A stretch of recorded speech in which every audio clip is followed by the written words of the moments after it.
Membicarakan tentang apakah tanggap darurat itu perlu kita perpanjang atau tidak. Dan hasilnya tadi semua kabupaten kota dan Forkompinda sepakat bahwa akan ada perpanjangan status tanggap darurat yang semula tanggal 29 Mei berakhir, nanti akan kita perpanjang sampai dengan tanggal 30 Juni. Pun melawan rapat teko. Akan dasarnya apa Pak? Dasar perpanjangannya?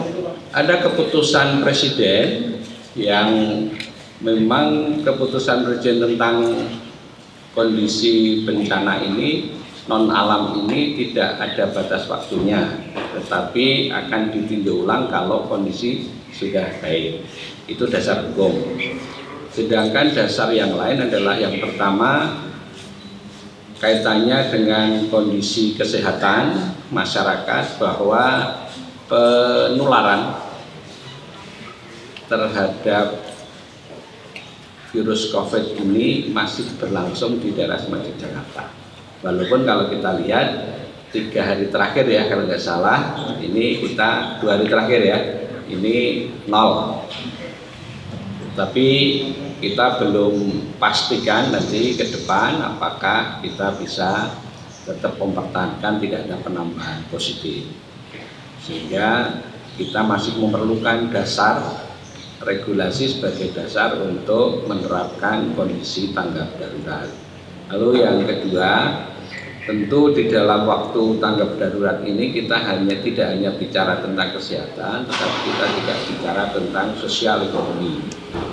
Nah, untuk yang sosial, provinsi maupun kabupaten kota saat ini masih dalam rangka untuk meneruskan memberikan bantuan kepada masyarakat dalam bentuk bantuan sosial, baik itu bantuan sosial tunai, uang itu maksud saya, atau yang dalam bentuk sembako dan yang lain. Sehingga itu bisa kita laksanakan dengan baik kalau kita menggunakan situasi atau keputusan tentang tanggap darurat. Pak, karena Prambanan dan Mall rencana bukan 8 Juni itu apakah ada? Jadi selama ini pemerintah daerah itu tidak pernah menutup tempat wisata, tidak pernah menutup hotel, tidak pernah menutup mall secara regulasi. Tetapi kesadaran dari para pengelola itu yang kemudian mereka menutup mall tidak ditutup ya, tetapi dibatasi, menutup tempat wisata, karena kalau tempat wisata pun dibuka itu tidak akan BEP, pengunjungnya tidak banyak, biayanya cukup banyak. Gitu. Misalnya tadi Pak Wali memberi contoh Taman Pintar, kalau oleh pengelola dibuka pengunjungnya tidak ada, tanggungan biayanya juga lebih tinggi dibanding pendapatannya misalnya. Jadi selama ini sebetulnya tidak pernah kita menyatakan menutup tempat wisata, hotel, mall, pasar dan seterusnya, tidak pernah ada. Tetapi alhamdulillah masyarakat DIY termasuk pengelola tempat-tempat wisata itu sadar dan kemudian secara mandiri mereka menutup. Nah, kalau kemudian nanti akan dilakukan pembukaan oleh mereka, maka itu sudah masuk kepada new normal gitu ya, new normal. Harus kita biasakan dulu masyarakat untuk hidup di situasi normal tetapi waspada terhadap COVID-19. Sekarang ini gugus tugas di tingkat DIY bersama dengan kabupaten kota sedang menyusun SOP di masing-masing bidang dan subbidang. Misalnya di bidang ekonomi ada subbidang pariwisata, ada subbidang hotel, ada subbidang yang lain ya, yang lain. itu nanti akan ada SOP-nya. Tetapi intinya dari SOP itu yang paling penting adalah bagaimana masyarakat tetap menjaga jarak, cuci tangan pakai sabun, siapkan hand sanitizer di saku, gitu ya, dan melaksanakan hal-hal yang kira-kira memang harus dihindari, misalnya berkerumun, misalnya usahakan tangan itu tidak banyak. Kalau di mall ya, itu apa, pegang reli yang di tangga berjalan itu ya, eskalator misalnya, hal seperti itu dilakukan. Kalau Pak Gubernur beberapa kali menyampaikan bahwa masyarakat sebagai subjek, sebetulnya sebagian terbesar yang ada di daerah Yogyakarta, masyarakat itu punya kesadaran yang tinggi terhadap pencegahan terhadap penularan COVID. Tadi saya sampaikan, terbukti pengelola wisata menutup sendiri, bioskop tutup sendiri, hotel tutup sendiri.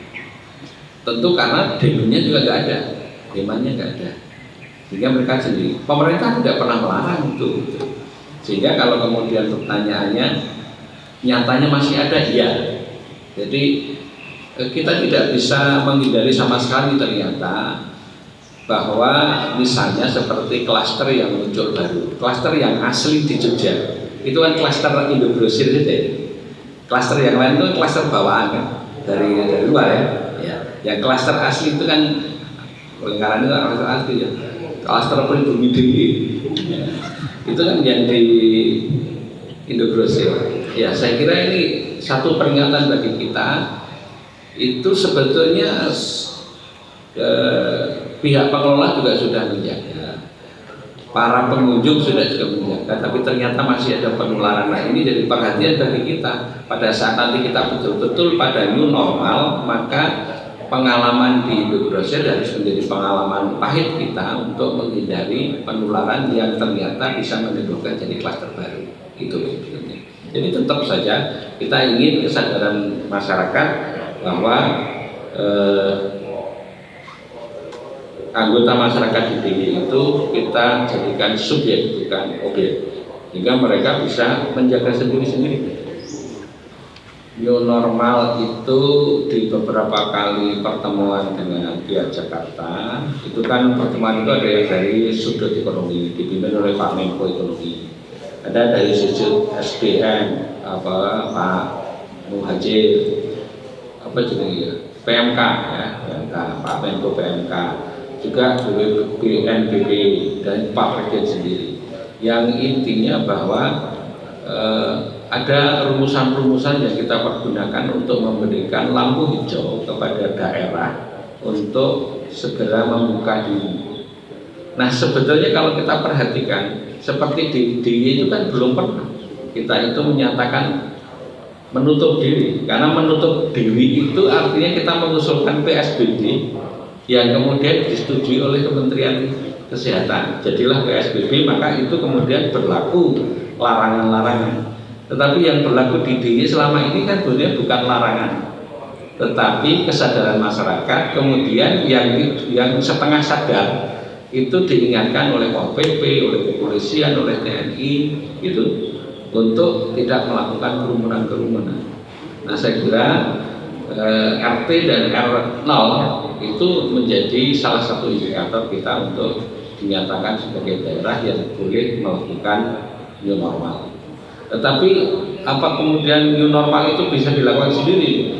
Kalau pemerintah pusat sudah mewacanakan DIY, Bali dan Kepri terbuka, lalu kalau pariwisata kita buka, pengunjungnya itu dari Jawa Tengah, pengunjungnya itu dari DKI, apa nggak ada masalah, ya kan? Nah, tentu nanti kita tetap melakukan pembatasan. Daerah merah untuk masuk ke sini itu harus ada aturan protokol yang ketat. Orang itu harus pakai surat keterangan bebas COVID. Orang itu datang diukur suhu badannya. Orang itu dan seterusnya. Karena apa kemudian yang dibuka 3 itu hanya pariwisatanya kita dari Bali, kita ke Bali, Bali ke sini, kemudian ke Kepri juga bukan. Jadi tidak mungkin yang namanya new normal itu hanya dilakukan oleh salah satu provinsi, sementara provinsi yang lain belum. Tetapi untuk intern kita sudah bisa melakukan itu, artinya pertanda bahwa kita ini kemungkinan penularannya sudah bisa dibatasi. Tetapi sekali lagi keputusan new normal sampai hari ini belum kita lakukan. Kita tetap akan melakukan evaluasi, pemantauan terus-menerus.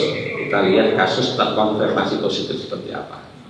Karena prosedur untuk menunjukkan kartu bebas COVID itu menjadi salah satu alat kontrol yang cukup efektif untuk membatasi mereka yang dari luar datang itu membawa virus sebagai OTG. Jadi kadang-kadang kita ini di perbatasan kita tes suhunya baik-baik saja, tetapi dia membawa penyakit kan. Nah ini saya kira apa yang dilakukan oleh Sleman itu perlu juga dilakukan oleh teman-teman di kabupaten kota. Bahkan kalau perlu kampus menyelenggarakan seperti itu. Rata-rata kan kampus ya, kalau SMA, SMP itu kan orang Jogja semua. Nah kampus itu kalau perlu juga melakukan itu. Kalau ada seseorang yang lolos dari kabupaten, ya kampus juga laksanakan. Kamu nggak punya surat keterangan, kalau nggak punya surat keterangan ada dua, suruh periksa atau dilakukan rapid test oleh kampus.